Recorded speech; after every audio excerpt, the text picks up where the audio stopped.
Hello and welcome back to Ride Rescue. In this episode I'm going to spend a lot of time underneath the car. I'm not going to show all the video of me climbing underneath this dusty, cobwebbed, rusty mess. Luckily there's not a whole lot of rust on the underneath side of the car. It's just surface rust, but it flakes off, it gets in my face, I've got to wear goggles, a lot of four-letter words, a lot of spiders. So it wasn't very pleasant, but I did get everything finished. So I'll show you a little bits of all my work that went into the rear end, the brake system, the fuel line, trying to get the fuel gauge to work. I'll show you those videos, and I'll also work on the rear brakes and get the wheels and tires and everything on it, get this car so I can put it back on the ground and get it rolling again.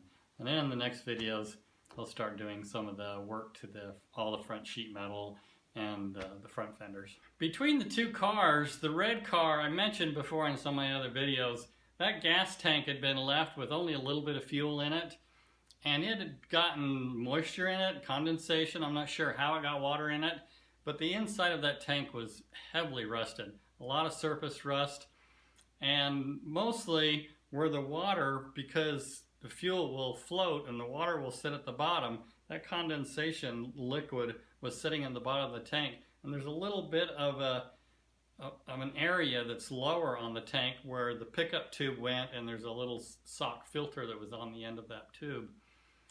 That had rusted to the point where it was just so paper thin that when I took the gas tank out to clean it up, I was hoping to clean this tank and reuse it, because I wasn't sure about the gray tank and I didn't really want to have to get underneath that car and take that tank off. But when I lowered it down on the ground and I slid it out from under the car, it actually wore right through the metal, and it was just tissue paper thin, and all of that sludge of fuel and moisture leaked out on the driveway, and it was just a horrible, horrible smell and big old stain. So that tank was garbage. There's no way I'm going to fix that tank. There's guys that can fill them up with water and they can weld on them, but I was really fortunate that the gas tank in the gray car was salvageable. So once I got that car lifted up, got the tank out from under it, that gas tank was in excellent shape. It had probably been left with a half a tank or more of fuel. Yeah, the fuel had turned into molasses. It was like maple syrup in color, and the smell was just horrible. And around the top of the tank where it had gotten some of that liquid on it, it was like a varnish. It was just nasty. So once I got all of the liquid, all the sludge out of that tank from the gray car, the outside of the tank had a little bit of surface rust, but the inside of the tank looked like it was pretty clean. So I bought some of this Eastwood metal wash. You mix it with water.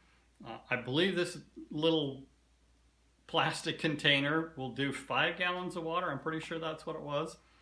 Mix it with 5 gallons of water, pour it in the tank, seal it up as much as you can. I just duct taped up over the openings. I put a whole bunch of nuts and bolts inside of the tank. I saw it done on another video that someone else had done, so I thought I'd try it. Between the metal wash and all the nuts and bolts, I just tumbled it around on my lawn, shook it, tumbled it, shook it, and after probably 15-20 minutes, unsealed the tank, poured everything out. Once I was finished and really rinsed out the tank, I was amazed. The inside of this tank looks like shiny galvanizing. It cleaned up beautifully. There was a couple of little dents in it. It's not a perfect tank, but I wasn't able to find a brand new tank for this car.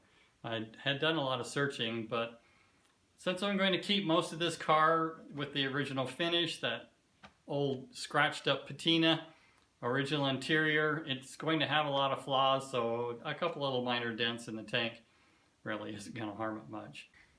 Once I sealed up the surface rust on the tank, I added the Pour 15 metal mask. It has a slight metallic in it and gives it a galvanized look. Just brings this gas tank back to life and makes it look new again.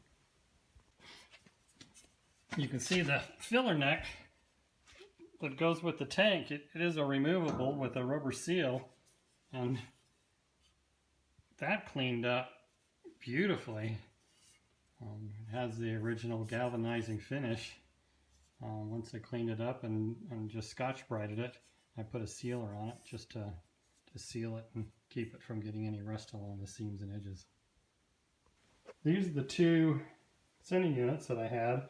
I'm going to clean them up and do a quick test to see which one actually works. Hopefully they both work. I can sell one of them. They're pretty hard to find, the original sending units. One was on this tank and was clear full of sludge, so hopefully I can get that out. The other one was pretty clean, so I should be able to clean that up. The filters on the bottom of both of them were rotted from setting in the old fuel. I did find some new filters that I can put on the end of them, so I'll get those cleaned up, and I'm going to test those now. In order to test them, I'm putting a battery in the car. This is, to my knowledge, this is the first time a battery has been in this car since the mid-70s.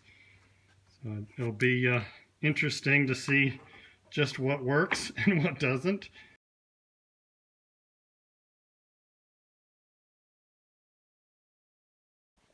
Interesting to see if any of the lights come on or if anything actually works in the old car. But here's the test. And look at that. We have power. 40 years without having anything light up. Pretty cool. I hooked up one at a time both of the fuel sending units, and one goes from a half tank to a full, and the other one goes to empty and then doesn't move at all. So I am going to attempt to tear these apart and see if they're fixable. Inside of it looks fairly clean. It's got some crud around the inside, but the actual contact coils look fairly good. I don't see any real issues. And the contact point on the other end looks fairly good too. So I'll bend it out a little bit, see if I can get a little more contact, and we'll give it another try.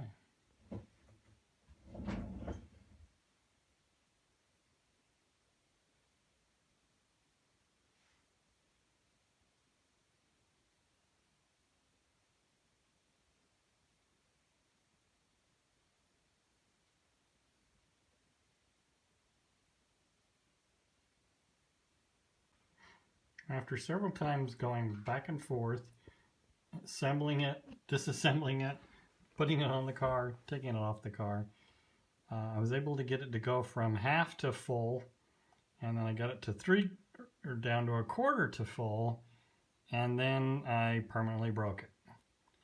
After using this one to experiment with, I've got it really close, figured out what I need to do to get the other one to get close. So I grabbed the other sending unit that is full of sludge and cleaned it out and made some adjustments, and I was able to make that one work. So I got almost empty and then over the full mark. So good enough for this car. So both sending units were only going from half to full. After playing around with them for a while, I broke one of them, and I was able to get the other one. Of course, it was the one that was full of slime. I was able to get it to work from just over empty mark. So that's good enough. It goes empty all the way to full. So installed it, put in the tank, ready to fill this thing full of fuel. And we're getting close to starting that new motor. The original soft brake lines were cracked and dried out, which is to be expected for a car that's been sitting for 40 plus years. The exhaust system has all been replaced with dual exhaust.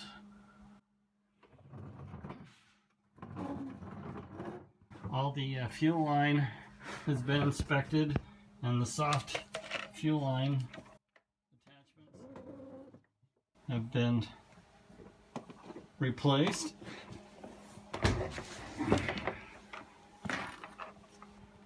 As you can see by all the grime around the brake parts in the rear wheel, the rear wheel cylinder was leaking. So I've rebuilt both rear wheel cylinders, put all new seals in it. All the brake system now has been completely rebuilt.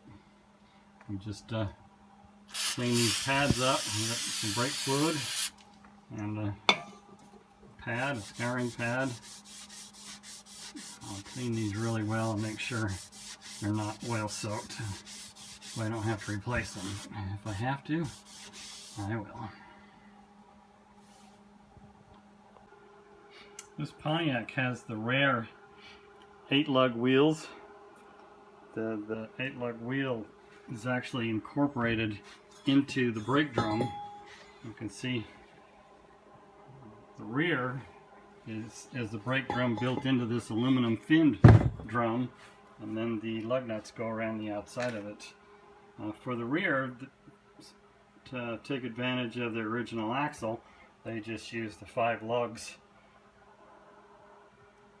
But on the front, they actually incorporated the spindle into the wheel.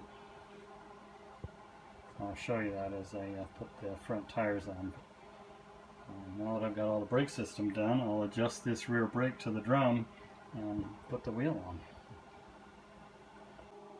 As I'm torquing these bolts down, I'm reminded of a fun fact that in the 40s, 50s, and early 60s, the lug nuts were left-hand thread and right-hand thread.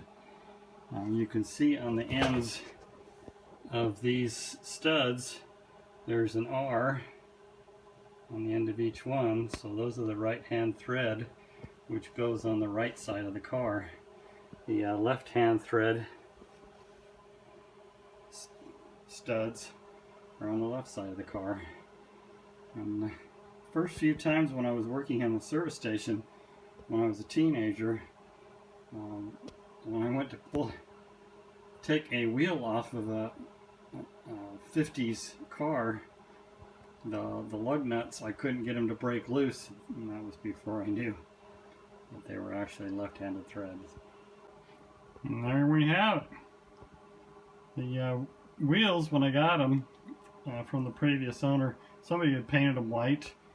The center hub, the aluminum hub, was still the original correct color, but the wheel had a pretty heavy coat of white paint on it, and repainted them the original parchment gray metallic. And I was able to get all new lug nuts, stainless steel lug nuts from Ames Pontiac Performance. The original lug nuts, I still have a few of those. There was a few missing, but the original ones were chrome, and they were pretty heavily rusted, the ones that I did get. Had brand new beauty rings. There was only 2 beauty rings that came with the car. They were pretty dented up, but Ames Performance also sells the replacement beauty rings. The center caps for this car were in pretty good shape, but somebody had painted them red. It has a few little dings and dents in them. They're stainless steel, so they can be restored. I'll straighten out the dents and polish them and paint the black details back the way they're supposed to be. So I'll do that on one of the upcoming episodes. But pretty exciting to have new tires and white walls on this old car. Be sitting on the ground and rolling on its own for the first time in 40 years.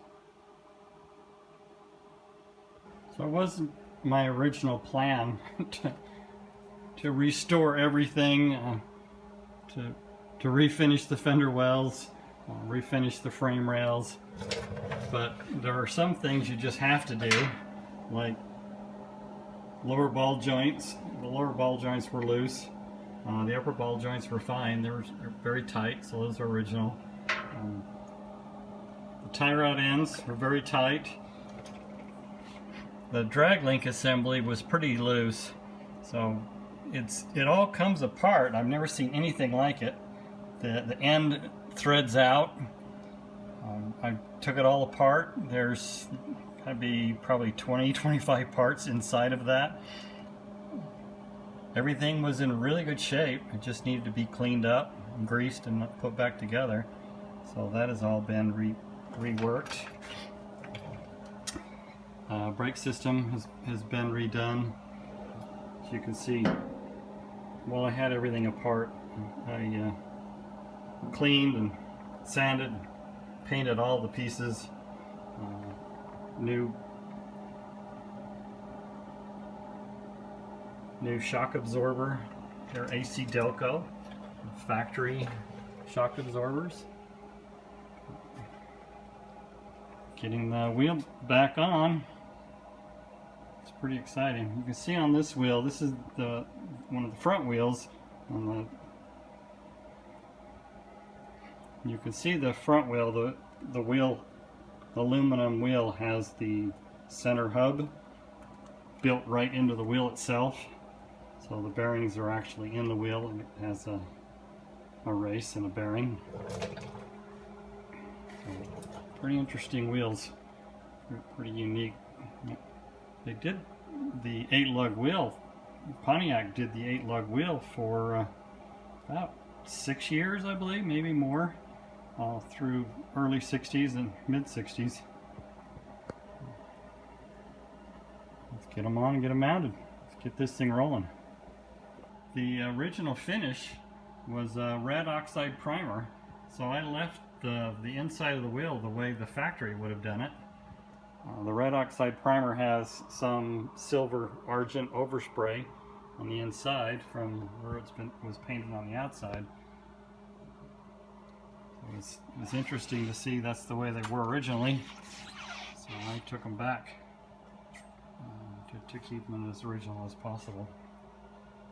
Figured since they cleaned up so well, there's no reason not to make them factory OEM. So that'll be it for this video. In my next videos, I will take you through all of the hours that I put into the front fenders and all the sheet metal to put the front end back on. The front fenders were a mess, big rust holes, a lot of Bondo on the one filling up the hole, a big dent, and a lot of other small dents that I had to straighten out and fill and smooth. And then I'll go through everything from primer all the way through paint, and then I can get these fenders back on the car. So thanks again for watching. Appreciate it. Do me a favor, give me a thumbs up, give me a like, subscribe. I really appreciate it. All the little help you can give me, I can keep these videos coming and start looking for other projects. Thanks again. Bye for now.